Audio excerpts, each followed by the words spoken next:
একটা গল্প শেয়ার করি আপনাদের সাথে। সেই গল্পটা হলো গ্রামের এক স্বাস্থ্য ভাইয়ের, মানে বাংলাদেশের গ্রামের এক স্বাস্থ্য ভাইয়ের। সেটা হলো স্বাস্থ্য ভাই জীবনের প্রথম ঢাকাও সে কোনোদিন আসে নাই, হয়তো বিদেশ আসার পারপাসে ঢাকা একবার দুইবার আসছে। সে আসে সৌদি আরব। সৌদি আরব আসছে, আসার পরে 2-3 দিন পরে বাড়ি থেকে ফোন দিচ্ছে। আমি শর্টকাট করতেছি, লম্বা গল্প, তো কারণ সময় নিয়ে আপনারা দেখবেন না, ভিডিও ভিডিও লম্বা হলে আপনারা দেখেন না। তো বিদেশ আসছে, সৌদি আরব আসছে, 2-3 দিন পরে দেশে থেকে মায় ফোন দিছে, কাকি, যে তাহলে কেমন কি অবস্থা, গেলি দেশের অবস্থা কি? স্বাস্থ্য ভাই কয়, মা রে খুব ভালো আছি, এমন এক জায়গায় আইছি এনে সব হুজুর, সব হুজুর। তাহলে চাষি কইতেছে, তাহলে তো ভালো জায়গায় আছে বাবা, ভালো ভালোভাবে দেখে কাজ করে। এনে 2-4 মাস গেছে, আকামাও দেয় না, কাজ হতে না, কিছুই দেয় না। 2-4 মাস পরে চাষি আবার ফোন দিছে, মানে স্বাস্থ্য ভাইয়ের মা, যে তাহলে টাকা পাঠাবি না রে, এই টাকা পয়সা দেশ না, 2-4 মাস হয়ে গেল।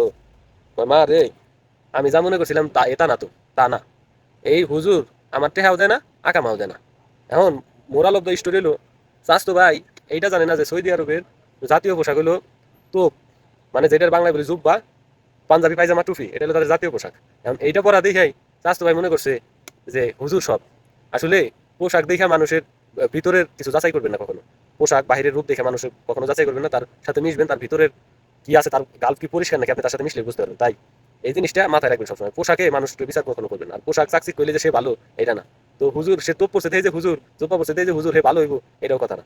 তো সবকিছু যাচাই করার আগে কিছু জিনিস মাথায় ভাববেন। সবারই ধন্যবাদ, আসসালামু আলাইকুম।